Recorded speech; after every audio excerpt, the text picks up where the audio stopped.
ये पदयात्रा हमारी गंगोत्री धाम से श्री बागेश्वर धाम तक है और इसका जो संकल्प है वो तो 16 तारीख को ही क्लियर होगा। हाँ, इसका उद्देश्य अवश्य बता सकती हूँ। इसका उद्देश्य है सबसे पहला सनातन धर्म का प्रचार और जो दूसरा है वो जो हमारा समाज संस्कार विहीन हो चुका है उसको संस्कार के पथ पे लाना। तो एक चर्चा और भी चल रही है कि पंडित धीरेन्द्र शास्त्री जी से शादी विवाह को लेकर के क्या कुछ ऐसी भी चर्चा है या ऐसा मन में है? आप अगर चाहें तो YouTube की सारी हेडलाइंस, हर न्यूज़ चैनल्स की हेडलाइंस देख सकते हैं, यही चल रही है। कई लोग मनचाहा वर पाने के लिए जा रही हूँ, कई कह रहे हैं शादी के लिए जा रही हूँ, कई लोगों ने बना दिया अब मैं दुल्हनिया बन के रहूंगी बागेश्वर बाबा की। देखिए इन सभी कथन पर कितनी सत्यता है। 16 तारीख को जो कि मैंने हर चैनल में बताया है कि मुझे ऐसा लगता है बालाजी की कृपा से मुझे 16-17 तक दर्शन हो जाएंगे पूज्य महाराज श्री के। तो चूंकि वो अंतर्यामी है, प्राणनाथ है, करुणा निधान है, हर किसी के मन की बात पहचानते हैं, तो जो मेरे मन में भी बात है वो उसको ही पहचान लेंगे और वो खुद ही बता देंगे कि इस बात में कितनी सच्चाई है।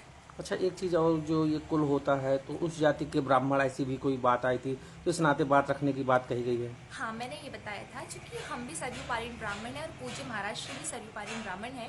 हम लोग शांडिल्य गोत्रीय हैं और वो गर्भ गोत्री हैं। और मैं बताना चाहूंगी कि जो हमारा परिवार है वो परम पूज्य जगतगुरु शंकराचार्य स्वामी स्वरूपानंद जी के परिवार से ताल्लुकात रखता है। मेरे पिताश्री पूज्य शंकराचार्य जी महाराज के भतीजे लगते हैं, तो इस नाते हम सभी लोग सनातन परिवार के हैं और चर्चाएं तो चलती रहती हैं। तो इसमें अगर विवाह हो भी जाता है तो कोई बहुत आश्चर्य का विषय नहीं होगा। तो इसी नाते अगर देखा जाए, अगर इस नाते वहाँ पे बात हो जाए, अगर इस मुद्दे पे चर्चा होती है तो क्या चर्चा हो सकती है वहाँ पे? देखिए, चूंकि हम सभी लोग जानते हैं इस शादी की टॉपिक में हमको बोलने का कोई अधिकार नहीं होता। क्यों? क्योंकि भगवान श्री राम जी के समय से जो शादी का जो भी निर्णय होता है ये हमारे माता पिता और गुरुदेव को इसका हक होता है अपना निर्णय देने का। इसलिए मुझे नहीं लगता कि मैं भी इस योग्य हूँ या मेरे पास इतने राइट्स हैं कि मैं अपने जीवन का इतना बड़ा फैसला खुद ले सकूँ। ये सब माता पिता गुरु पे निर्भर है। अगर सपोज दैट ये बात आती है तो आप पंडित धीरेन्द्र शास्त्री से किन चीज़ों से प्रभावित हुई, क्या चीज़ अच्छी लगी आपको?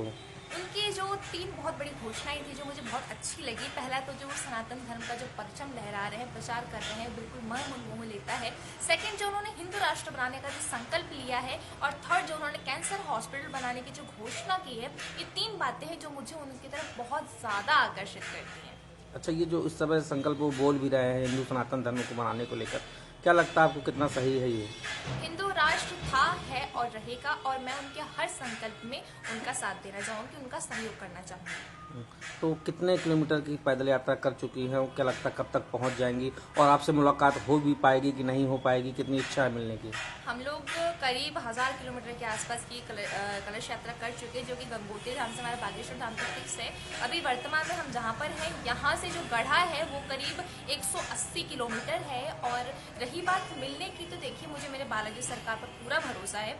2021 से जब से मैंने अपने आप को बालाजी के चरणों में समर्पित किया है, उनसे मेरा जीवन बदल गया है और मैंने इन 2 सालों में जो भी भगवान से मांगा है सब मुझे मतलब मिल ही गया है।